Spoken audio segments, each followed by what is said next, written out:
Hello everyone, स्वागत है आपका अपने यूट्यूब चैनल में। हमने सीटेट पीवाईक्यू सीरीज शुरू कर रखी है जिसमें से हम कर रहे हैं 2016 का पेपर 2 का क्वेश्चन आंसर डिस्कस कर रहे हैं। तो उसमें से आज हम करेंगे सीडीपी के क्वेश्चन आंसर को डिस्कस करेंगे आज के वीडियो में। चैनल पर पहली बार आए हैं तो चैनल को सब्सक्राइब कीजिए, वीडियो को लाइक कीजिए और ज्यादा से ज्यादा शेयर कीजिए। स्टार्ट करते हैं आज का वीडियो क्वेश्चन नंबर फर्स्ट से। तो फर्स्ट क्वेश्चन क्या दिया हुआ है? फर्स्ट क्वेश्चन दिया है निम्नलिखित में से कौन सा आधारभूत सहायता का एक अच्छा उदाहरण है, जिसका अर्थ है कि समस्या समाधान को तब सीखना जब तक कि शिक्षार्थी स्वयं न कर सके। ये हमें क्वेश्चन दिया है कि आधारभूत सहायता का क्या मतलब है, वो हमें बताना है इस क्वेश्चन के माध्यम से। तो क्या दिया हुआ है? आधारभूत सहायता यानी बच्चे की सहायता हमें तब तक करनी है जब तक जो कोई अगर कोई समस्या का समाधान निकाल रहा है कि वो उस समस्या का समाधान अच्छे से नहीं निकाल पाए, उससे जो अनुभव उसको प्राप्त हुआ है वो उसको अच्छे से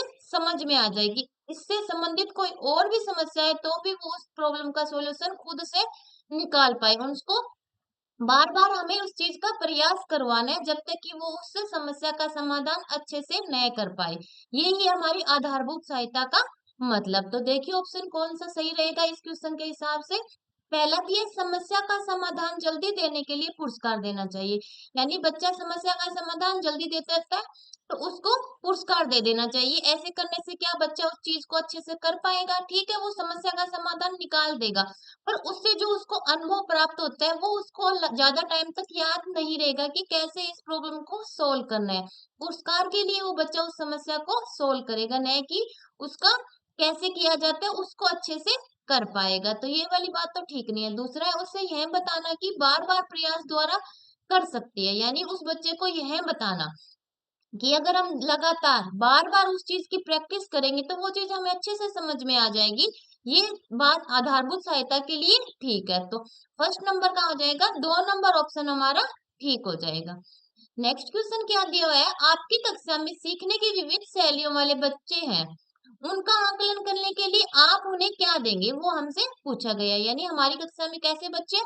विविध शैलियों वाले, यानी एक प्रकार के बच्चे नहीं है, अलग अलग प्रकार के बच्चे हैं। विविध का मतलब हो गया अलग अलग प्रकार के बच्चे हैं। कोई बच्चा प्रगतिशील हो सकता है, कोई सृजनात्मक बालक हो सकता है, कोई एवरेज बालक हो सकता है, कोई कमजोर बालक भी हो सकता है, या किसी में किसी और प्रकार की भी कमी हो सकती है।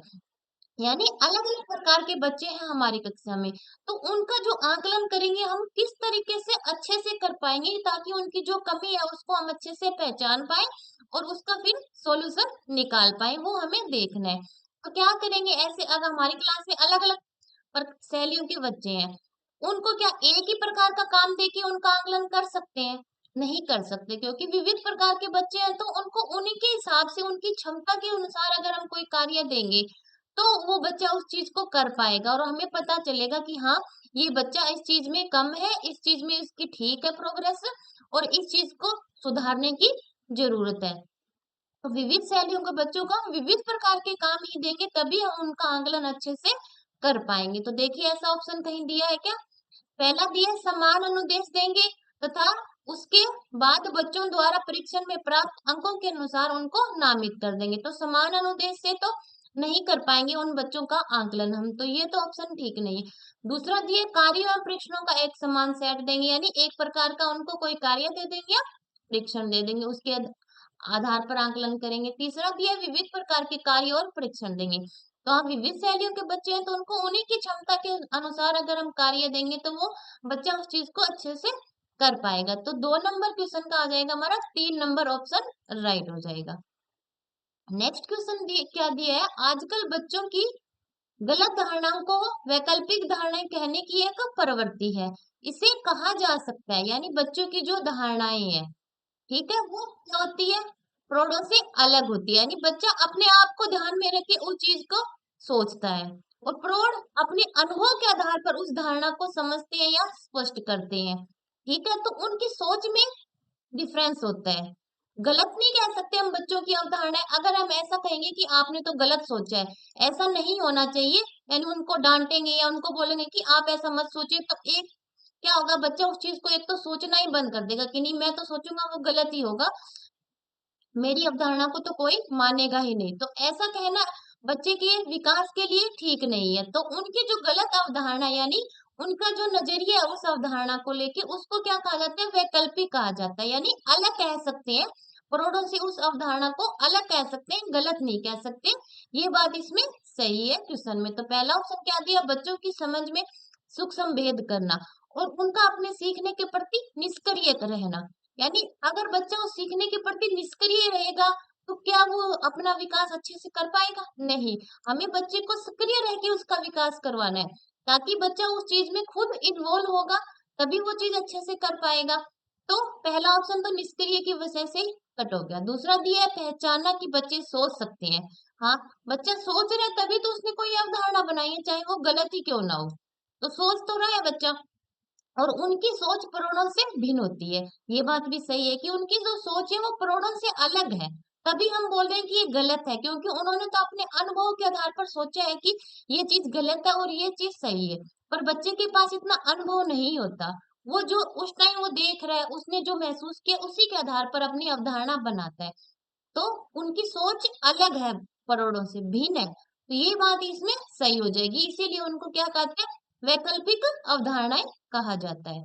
ठीक है, तो 3 का आ जाएगा, 2 नंबर ऑप्शन हमारा सही हो जाएगा।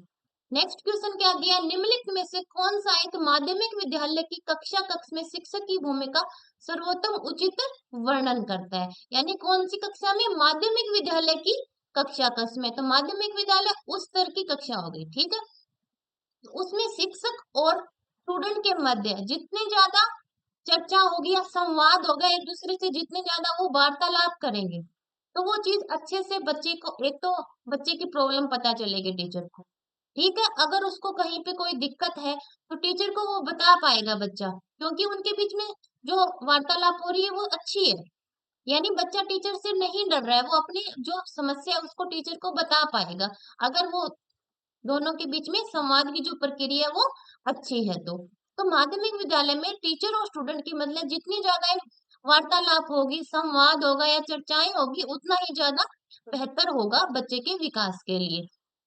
तो पहला ऑप्शन क्या दिया, बहु परिप्रेक्ष्य को निरुत्साहित करना था, एक आयामी परिप्रेक्ष्य पर केंद्रित करना। यानी हमें ये नहीं देखना कि बहु परिप्रेक्ष्य, यानी एक साथ कई उद्देश्य को लेकर नहीं चलना, सिर्फ एक ही उद्देश्य के पीछे हमें भागते जाना है। तो ये वाली बात तो सही नहीं है, हमें सबको साथ में लेके चलना है। तो दूसरा अपन ऑप्शन दिया, व्याख्यान देने के लिए पावर पॉइंट प्रेजेंटेशन का प्रयोग करना। ठीक है, पावर पॉइंट प्रेजेंटेशन टीचर प्रयोग कर रहे हैं अपनी शिक्षण विधि में, हो सकता है वो चीज बच्चे को अच्छे से समझ में आ जाए। इससे शिक्षक की भूमिका का तो कोई पता नहीं चला हमें कि शिक्षक की भूमिका क्या है। ठीक है, शिक्षक ने आया, पढ़ा दिया और चला गया।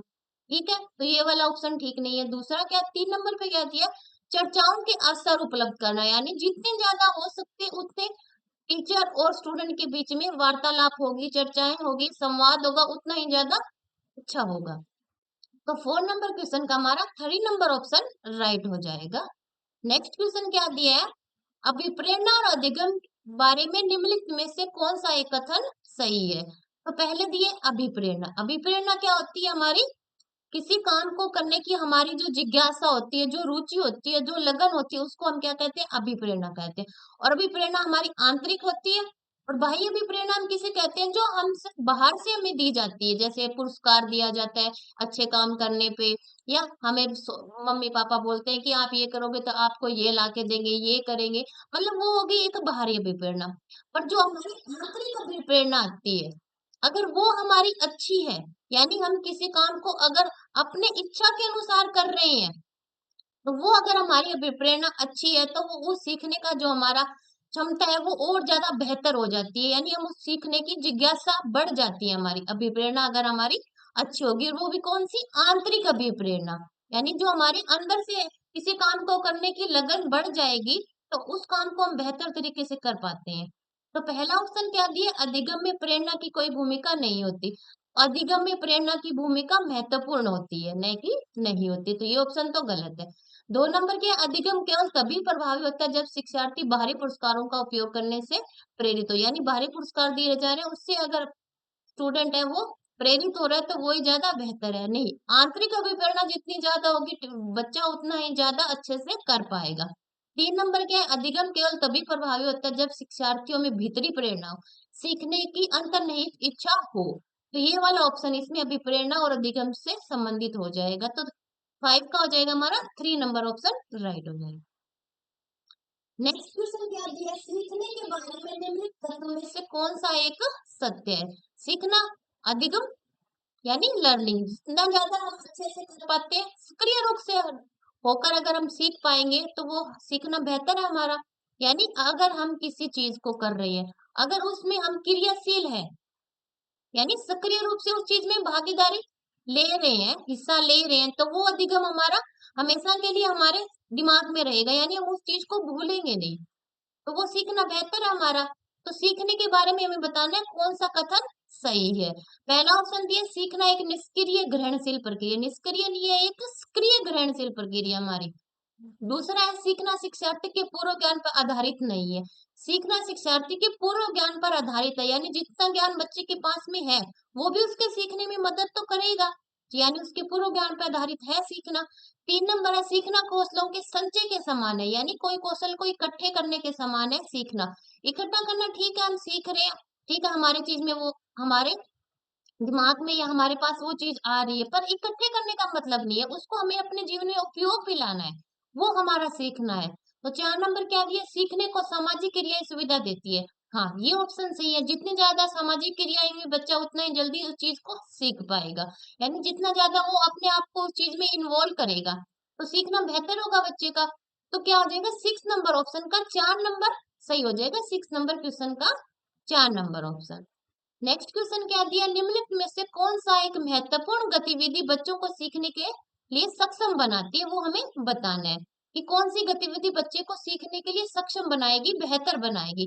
पुरस्कार द्वारा, ठीक है बच्चा, ठीक है, एक टाइम के लिए पुरस्कार पाने के लिए कोई चीज को सीख लेगा, पर वो चीज उसको अच्छे से या हमेशा के लिए उसके पास नहीं रहेगी, कुछ टाइम के बाद वो बच्चा उस चीज को भूल जाएगा कि क्या उसने किया था और क्या उसके बारे में उसने निष्कर्ष निकाला था। पुरस्कार मिल गया, वो चीज उसके दिमाग से साफ। अगर वो अपने आंतरिक प्रेरणा से उस चीज को करता है तो वो टाइम हमेशा के लिए वो चीज उसके पास है या उसको याद रहती। दूसरा है संवाद, ठीक है, संवाद सीखने में हेल्प करता है। 4 नंबर पे व्याख्यान, व्याख्यान द्वारा भी सीखते हैं और निर्देश, निर्देश द्वारा। तो सबसे बेहतर कौन सा है, सबसे महत्वपूर्ण कौन सा है? तो 2 नंबर ऑप्शन सबसे महत्वपूर्ण है, जो हमारे ये दिए गए 4 ऑप्शन इनमें से। तो कि जितना ज्यादा बच्चा संवाद करेगा, अपने आप को जितना ज्यादा क्रियाशील बनाएगा, सीखना में बच्चा उतना ही ज्यादा सक्षम बनेगा। तो 7 का 2 नंबर ऑप्शन हमारा राइट हो जाएगा। नेक्स्ट क्वेश्चन क्या दिया? विकास के बारे में निम्नलिखित में से कौन सा एक कथन सही है, वो हमें बताना है। तो पता है विकास बच्चे का शारीरिक विकास लगा लीजिए, मानसिक विकास, सामाजिक विकास, हर प्रकार का विकास होता है। और विकास में जो हमारा अनुवांशिक और वातावरण है वो दोनों ही इम्पोर्टेंट रोल प्ले करते हैं। अनुवांशिक गुण जो हमें अपने पूर्वजों से मिले हैं, वातावरण जिस वातावरण में हम जिस पर्यावरण में हम रह रहे हैं वो भी हमारे विकास में महत्वपूर्ण रोल प्ले करता है। ठीक है, अनुवांशिक जो गुण हमें मिल गए, ठीक है, जन्म से मिल गए, ठीक है, अगर हमें वातावरण अच्छा मिलेगा तो जो अनुवांशिक गुण मिले उनको हम और ज्यादा विकसित कर सकते हैं। ठीक है, यानी किसी बच्चे में, ठीक है, खेलने का कौशल है, ठीक है, अगर उस बच्चे को खेलने का वातावरण नहीं मिलेगा तो क्या उसकी जो अनुवांशिक गुण उसमें मिला कि खेलने की उसकी इच्छा है या क्षमता है, अगर उसको वातावरण ही अच्छा नहीं मिलेगा तो क्या वो क्षमता उसकी आगे उसका विकास हो पाएगा? नहीं हो पाएगा। तो वातावरण और अनुवांशिक दोनों ही बच्चे के विकास में महत्वपूर्ण रोल प्ले करते हैं। बच्चे का जितना ज्यादा अच्छे से विकास होगा उसमें आनुवंशिक और वातावरण दोनों ही इम्पोर्टेंट रोल प्ले करेंगे। पहला ऑप्शन क्या दिया है विकास के बारे में? विकास जन्म से किशोरावस्था तक आगे की ओर बढ़ता है और फिर पीछे की ओर आता है। तो विकास लगातार चलने वाली प्रक्रिया है, यानी आज हमने सीखा तो उससे ज्यादा ही सीखेंगे कल हम, उससे कम तो नहीं सीखेंगे। तो यानी लगातार बढ़ता जा रहा है, कम नहीं होगा। तो इसमें बोलते हैं कि जन्म से किशोरावस्था तक तो बढ़ता है और फिर पीछे आता है, तो पीछे नहीं आता, आगे ही जाता है, तो ये ऑप्शन तो गलत हो गया। विकासात्मक परिवर्तन एक सीधी रेखा में आगे जाते हैं। तो विकासात्मक परिवर्तन क्या लगातार ऐसे सीधी रेखा में चलेंगे? हो सकता है कोई उतार चढ़ाव भी आए, तो सीधी रेखा में न चलकर विकास हमारा, यानी उसमें उतार चढ़ाव आता रहता है, विकास में कभी ज्यादा होता है कभी कम होता है। 3 नंबर क्या दिया? विकास भिन्न व्यक्तियों में भिन्न गति से होता है। तो आपको पता है कि हर वक्त जो बच्चा होता है उसका विकास है, उसकी जो गति है उसी के हिसाब से होगा। जरूरी नहीं है कि एक बच्चा 2 साल में मतलब वो बोलना भी सीख गया, चलना भी सीख गया, सब सीख लिया उसने 2 ईयर में। हो सकता है दूसरे बच्चे में वो टाइम उससे पहले आ गया या थोड़ा ज्यादा टाइम लग गया हो। तो हर बच्चे का विकास अपनी गति से होता है, यानी अलग अलग प्रकार के बच्चे का विकास अलग अलग गति से होता है, भिन्न व्यक्तियों में भिन्न गति से होता है। तो ये वाला कथन है जो विकास के लिए सही है। 8 का आ जाएगा हमारा 3 नंबर ऑप्शन। नेक्स्ट क्वेश्चन क्या दिया है, मध्य बचपन अवधि को पूछा गया है कि मध्य बचपन अवधि कहाँ से कहाँ तक होती है। तो आपको पता है 0 से 2 वर्ष तक क्या होती है हमारी शैशवावस्था होती है। क्या होती है? शैशवावस्था होती है। फिर शुरू होती है हमारी बाल्यावस्था। तो इसको हम लगा लेते हैं 2 से 11 ईयर, यानी 2 से 11 ईयर तक होती है हमारी बाल्यावस्था। तो इस बाल्यावस्था को हमने 2 भागों में बांट रखा है। एक एक को बोलते हैं हम पूर्व बाल्यावस्था, यानी 2 से 6 वाली जो अवस्था होती है उसको हम पूर्व बाल्यावस्था बोलते हैं। और 6 से जो 11 वाली होती है उसको बोलते हैं उत्तर बाल्यावस्था। तो हमें पूछे मध्य बचपन, तो मध्य बचपन हमारा बाल्यावस्था से रिलेटेड हो गया। ठीक है, तो मध्य बचपन कहाँ से कहाँ आएगा, देखिए इसमें कौन कौन से ईयर दिए हुए हैं। 10 वर्ष के बाद, तो 10 वर्ष के बाद तो हमारी किशोरावस्था प्रारंभ हो जाती है, तो ये वाला ऑप्शन तो कट गया। ठीक है, 2 नंबर दिया जन्म से 2 वर्ष तक। तो जन्म से 2 वर्ष तक बच्चा क्या होता है, शैशवावस्था में होता है। बचपन मतलब उसमें ऐसे कोई गुण नहीं होते कि ऐसा लगे कि हाँ ये बच्चा एक्टिव है, मतलब ठीक है, वो ठीक अनुकरण करके सीख रहा है, उसको चलना भी सीख लेते हैं, थोड़ा बहुत बोलना भी सीख लेते हैं। पर मान लो बाहर जाएगा, समाज में जाएगा, स्कूल जाएगा, तभी तो वो अच्छे से हर चीज को कर पाएगा, सीख पाएगा। तो वो वाली अवस्था इसमें हमसे पूछे, तो जन्म से 2 वर्ष होगी हमारी शैशवावस्था, तो ये भी नहीं आएगा। 3 नंबर पे दिया है 2 से 6 वर्ष, तो ये आती है हमारी पूर्व बाल्यावस्था। और हमसे पूछे मध्य बचपन अवस्था, इसके बाद में जो बाल्यावस्था वाली है वो इसमें आएगी। तो 6 से 11 वर्ष वाला आ जाएगा इसके लिए सही मध्य बचपन अवधि। कौन सी हो जाएगी, 6 वर्ष से 11 वर्ष तक। तो 9 का हो जाएगा हमारा 4 नंबर ऑप्शन। नेक्स्ट क्वेश्चन क्या है, किसी व्यक्ति को आकार देने में वातावरण के घटकों की कोई भूमिका नहीं होती, क्योंकि प्रत्येक व्यक्ति की वृद्धि उसकी आनुवंशिक संरचना से निर्धारित होती है, यह कथन है। इस कथन में क्या दिया है कि जो बच्चे का विकास हो रहा है उसमें वातावरण का कोई रोल नहीं होता, उसकी जो आनुवंशिक संरचना है उसी का सब महत्वपूर्ण रोल होता है, वातावरण का कोई रोल नहीं होता, ये कथन हमें दिया गया है। तो ये बात आपको क्या पता है, सही है? ये बात बिल्कुल गलत है, क्योंकि वातावरण और आनुवंशिक दोनों ही बच्चे के विकास में इम्पोर्टेंट है। चाहे उसका सामाजिक विकास लगा लो, आर्थिक लगा लो, शारीरिक लगा लो, किसी भी प्रकार का विकास हो वो उसके लिए जरूरी है। ठीक है, तो वातावरण अगर अच्छा मिलेगा बच्चे को तो हर प्रकार का विकास उसका अच्छा होगा। ठीक है, तो वातावरण भी इम्पोर्टेंट है और आनुवंशिक भी इम्पोर्टेंट है। तो क्या ये कथन सही है? तो ये कथन तो गलत है कि वातावरण कोई भूमिका नहीं निभाता, सारी जो भूमिका होती है वो आनुवंशिक गुणों की ही होती है, ये इस कथन में दिया गया है। तो ये कथन गलत है, क्योंकि बहुत सारे मनोवैज्ञानिकों ने ये सिद्ध किया है कि वातावरण भी इम्पोर्टेंट रोल प्ले करता है। ठीक है, तो पहला ही ऑप्शन इसमें राइट हो जाएगा 10 नंबर क्वेश्चन का कि ठीक नहीं है ये बात, क्योंकि बहुत से शोध यह सिद्ध करते हैं कि विकास में वातावरण का बड़ा प्रभाव पड़ता है। तो पहला ऑप्शन 10 नंबर का राइट हो जाएगा। नेक्स्ट क्वेश्चन क्या दिया हुआ है, ब्लैंक एक प्रक्रिया है जिसके माध्यम से मानव शिशु समाज के सक्रिय सदस्य के रूप में निष्पादन करने के लिए आवश्यक कौशलों का अर्जन करना प्रारंभ करता है। ठीक है, तो क्या दिया ब्लैंक, कौन सी प्रक्रिया के माध्यम से बच्चा समाज के नाम आ गया, तो समाज का नाम आते ही क्या हो गया बच्चा, समाजीकरण की प्रक्रिया होगी। समाजीकरण की प्रक्रिया जब बच्चा बाहर निकलना शुरू करता है, समाज में जाना शुरू करता है, जैसे स्कूल जाएगा, अपने आस पड़ोस में जाएगा, अपने मम्मी पापा के साथ बाहर जाएगा, वहां जाके अगर बच्चा अपनी भूमिका निभाता है तो वो कौन सी प्रक्रिया होगी, समाजीकरण का हिस्सा बन गया बच्चा, समाज का हिस्सा आ गया, उसको समाज में रहना शुरू कर दिया है कि हाँ मेरे समाज में ये है, मैं यहाँ पे ये करता हूँ, यहाँ स्कूल है या विद्यालय है या मंदिर है, और जाता है और सीखता है, मतलब हर प्रकार का उसको पता चल गया कि हाँ हमारा समाज ये है, इसमें ये करना सही है, ये करना गलत है। तो समाजीकरण की प्रक्रिया होती है वो हमारी क्या आ जाएगा, 11 का 2 नंबर ऑप्शन सही हो जाएगा कि समाजीकरण की एक प्रक्रिया है जिसके माध्यम से मानव शिशु समाज के सक्रिय सदस्य के रूप में निष्पादन करने के लिए आवश्यक कौशलों का अर्जन करना प्रारंभ करता है। नेक्स्ट क्वेश्चन क्या दिया, नेक्स्ट क्वेश्चन है प्याजे के अनुसार विकास को प्रभावित करने में निम्नलिखित कारकों में से किसकी भूमिका महत्वपूर्ण होती है, ये बताना है।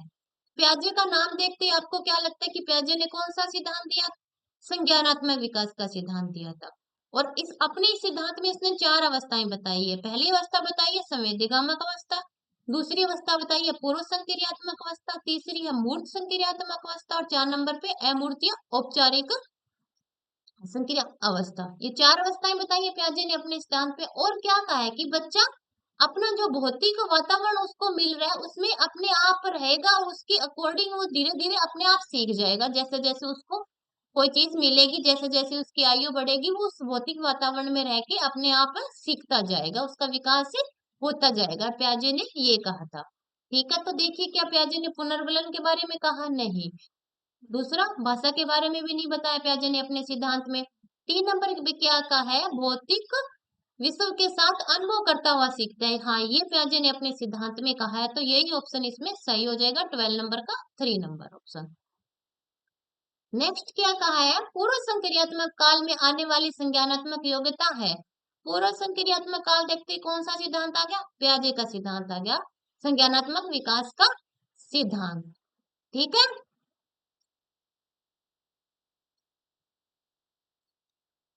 पियाजे ने अपने सिद्धांत की जो 4 अवस्थाएं बताई है, तो अपनी अपनी जो एक एक अवस्था है उसकी अलग अलग विशेषताएं बताई है कि पहली अवस्था में बच्चा क्या अनुकरण करके सीखता है। ठीक है। और क्या करता है? अपनी इंद्रियों का प्रयोग सबसे ज्यादा करता है। और इस अवस्था के लास्ट तक जाते जाते बच्चे में वस्तु स्थायित्व का गुण आ जाता है कि बच्चे के सामने से अगर कोई चीज हटाएंगे तो उसको पता चल जाएगा मम्मी ने हटाई है, पापा ने हटाई है और वहां रख दिए। पर जब ये अवस्था शुरू होती है तब तक बच्चे में ये वाला गुण नहीं होता। तो दूसरी अवस्था में जैसे ही बच्चा पहुंचता है पूर्व संक्रियात्मक अवस्था में, तो क्या हो जाता है उसमें? भाषा का विकास, यानी बच्चा बोलना शुरू करता है। ठीक है। स्कूल जाना शुरू करता है और अपने आप को ही ध्यान में रखता है, यानी आत्म केंद्रितता का भाव होता है इस वाली अवस्था में बच्चे में। और क्या होता है? जीववाद का गुण भी आ जाता है पूर्व संक्रियात्मक में कि वो हर निर्जीव वस्तु को भी सजीव सोचने लग जाता है कि हाँ ये चीज मेरे लिए, जैसे कोई बच्चा खेल रहा है तो कोई खिलौने को अपने साथ में रखता है, उसको खाना खिलाता है, पिलाता है, यानी उसको सजीव सोचने लग जाता है। तो जीववाद का गुण भी होता है इस वाली अवस्था में बच्चे में। और क्या होता है? सबका अभाव होता है, यानी बच्चा एक तरफ तो ठीक है वो उसने बता दिया, पर वो वापस उसको वही चीज अगर पलट के पूछेंगे तो वो नहीं बता पाएगा। संरक्षण का अभाव होता है, यानी बच्चा अलट पलट नहीं सकता। सीधा तो बता देगा कि 2 2 जा 4 होता है या 2 4 जा 8 होता है, अगर पूछेंगे 4 2 जा क्या होता है तो वो नहीं बता पाएगा, यानी अपलटन का गुण होता है। तीसरी अवस्था में जैसे ही बच्चा पहुंचता है यानी मूर्त संक्रियात्मक अवस्था में पहुंचेगा, तो उसमें क्या हो जाएगा? जो अपलटन का गुण था वो खत्म हो जाएगा और बच्चा अल्टने पलटने लग जाएगा, संरक्षण का गुण भी आ जाएगा और वो मूर्त चिंतन भी करना प्रारंभ कर देगा। और 4 नंबर अवस्था में जैसे ही बच्चा पहुंचेगा तो अमूर्त चिंतन करने लग जाएगा, यानी उन वस्तुओं के बारे में या उन चीजों के बारे में भी सोचने लग जाएगा जो उसके सामने नहीं है, पर वो उसको चिंतन प्रारंभ कर देगा वो। तो ये अपने जो 4 अवस्थाएं बताई है उनकी अलग अलग विशेषताएं बताई है पियाजे ने। तो हमें पूछा है पूर्व संक्रियात्मक काल की कौन सी विशेषता है, वो हमें बतानी है। तो पूर्व संक्रियात्मक काल है 2 नंबर की अवस्था हमारी। ठीक है, इसमें अमूर्त चिंतन की योग्यता तो नहीं होती है, तो दो दो कट गया। तीसरा है लक्ष्य उद्दिष्ट व्यवहार की योग्यता, तो ये आएगा उसमें 3 नंबर की अवस्था में, तो लक्ष्य को ध्यान में रख के बच्चा करने लग जाएगा, तो ये वाला वैसे कट गया। 4 नंबर पे दूसरे के दृष्टिकोण को समझने की योग्यता, दूसरे के दृष्टिकोण को बच्चा क्या समझने लग जाएगा? जब 2 ईयर का होगा नहीं समझ पाएगा, वो सिर्फ अपने बारे में ही सोचेगा उस टाइम। तो ये वाला भी कट गया। तो फर्स्ट ऑप्शन ही हमारा एक बच्चा है जो इस अवस्था की योग्यता को बता रहा है कि अभी कल्पनात्मक निष्कर्ष निकाल चिंतन प्रारंभ कर देता है। अभी यानी वो ऐसे कल्पना करने लग जाएगा कि मैं ये करूंगा, मैं वो करूंगा, आज मैं स्कूल गया तो वहां जाके मैं ये करूंगा, अपने जो उसके मतलब वो है साथी है उनके साथ खेलेगा, यानी अपने फ्रेंड के साथ खेलने जाएगा उनको, ये वाली ऐसे वो कल्पना करने लग जाएगा। तो ये वाला वो इसकी योग्यता है। फर्स्ट नंबर ऑप्शन हो जाएगा हमारा 30 नंबर क्वेश्चन का। नेक्स्ट क्वेश्चन क्या दिया? निम्नलिखित में से किस एक जोड़े का मिलान ठीक हुआ है वो हमें बताना है। तो पहला दिया है सामाजिक संवेदना अभिविन्यास, किसी कार्य के भौतिक परिणाम निर्धारित करते हैं कि वह अच्छा है या बुरा है। दूसरा दिया दंड देना और आज्ञा पालन अभिविन्यास नियम तय नहीं है किंतु समाज के हित में बदले जा सकते हैं। 3 नंबर ऑप्शन दिया अच्छा लड़का या अच्छी लड़की अभिविन्यास अच्छा बनकर कोई स्वीकृति प्राप्त करता है। 4 नंबर दिया, नियम और आदेश अभिविन्यास मानव अधिकारों के मूल्य के आधार पर नैतिक सिद्धांत स्वयं चुने जाते हैं। तो ये जो ऑप्शन पढ़े हैं आपने, इन ऑप्शनों को पढ़ने से आपको क्या एक बात समझ में आ रही है कि ये कौन सी सिद्धांत से संबंधित है हमारे? तो ये संबंधित है हमारे कोलबर्ग के नैतिक विकास से संबंधित है, जिन्होंने अपने सिद्धांत में क्या कहा है, 3 स्तर बताए हैं और उनकी 6 अवस्थाएं बताई है। पहला बताया पूर्व परंपरागत स्तर, दूसरा परंपरागत स्तर और 3 नंबर पे बताया पश्च परंपरागत स्तर। ठीक है, अपने जो 3 अवस्थाएं बताई उसके 6 स्तर बताए हैं। ठीक है, कि पहले बच्चा आज्ञा या दंड से सीखता है, नैतिकता का पालन करता है। फिर क्या करता है बच्चा, लेने देने के भाव से सीखता है कि तुम मुझे दे मैं तुझे दूंगा। फिर तीसरे नंबर पे यानी दूसरी अवस्था की जो पहली अवस्था है वो है अच्छा बनने के लिए करता है कि ये अंकल मुझे अच्छा कहेंगे, ये आंटी मुझे अच्छा कहेगी, इसलिए वो अच्छा उनके सामने अच्छा बन के दिखाते हैं ना, अच्छा लड़का और अच्छी लड़की की भावना आ जाती है उनमें। और 4 नंबर पे क्या हो जाता है कि बच्चा समाज के संपर्क में आता है, उसके नियमों को समझने लग जाता है। ठीक है, अब आ गई हमारी पश्च परंपरागत की पहला स्तर कौन सा होता है, जिसमें बच्चा समाज के नियमों के अकॉर्डिंग ही चलता है कि इन नियमों को बदलना चाहिए, ये चीज उसके लिए गलत है, ये चीज उसके लिए सही है, तो इन नियमों को बदलना चाहिए। और लास्ट में आ जाता है कि बच्चा आंतरिक विवेक से सोचने लग जाएगा, अपनी अंतरात्मा से। तो इस जो ऑप्शन दिए हैं इनमें से कौन सा आपको सही लग रहा है? तो 3 नंबर ऑप्शन पढ़िए क्या दिया हुआ है, अच्छा लड़का या अच्छी लड़की अभिविन्यास अच्छा बनकर कोई स्वीकृति प्राप्त करना चाहते हैं। यानी हम किसी के सामने अच्छा बन के दिखाएंगे तो हमें वो बोलेंगे देखो कितना अच्छा लड़का है या लड़की है, तो यही हम करना चाहते हैं। तो यही इसमें सही हो जाएगा 14 नंबर का 3 नंबर। नेक्स्ट क्वेश्चन क्या दिया हुआ है, वाइगोस्की की संतुति के अनुसार बच्चों की व्यक्तिगतवाद की संकल्पना है, वो हमें बताना है। तो वाइगोस्की का नाम देखते क्या लग रहा है, वाइगोस्की ने कौन सा सिद्धांत दिया था, वाइगोस्की ने दिया था सामाजिक सांस्कृतिक विकास का सिद्धांत, यानी बच्चा समाज में रहकर सीखता है। ठीक है, और अपने इन सिद्धांत में इन्होंने निजी वार्तालाप को भी महत्वपूर्ण स्थान दिया कि बच्चा जो अपने आप से वार्ता करता है वो उसके विकास में महत्वपूर्ण रोल प्ले करती है। ठीक है, और इन्होंने क्या कहा कि बच्चा एक सीमा तक तो खुद सीख लेता है पर बाद में उसको किसी अपने से ज्यादा जानकार की जरूरत पड़ती है, चाहे वो उसका टीचर हो, चाहे उसके घर पे कोई उसके मम्मी या पापा हो। ठीक है, तो उसको उन्होंने क्या कहा था, एमकेओ कहा था, यानी मोर नॉलेजेबल अदर कहा था। और अस्मिपस्त विकास का क्षेत्र जेड पी डी के बारे में बताया इन्होंने अपने सिद्धांत में। और जो सहयोग हम बच्चे को दे रहे हैं उसको क्या कहा था इन्होंने, स्कैफोल्डिंग यानी पहाड़िया ढांचा कहा था। तो इन शब्दों का यूज वाइगोस्की ने अपने सिद्धांत में किया है, कौन से सिद्धांत में, सामाजिक सांस्कृतिक विकास का सिद्धांत। और निजी वार्तालाप के बारे में भी बताया है।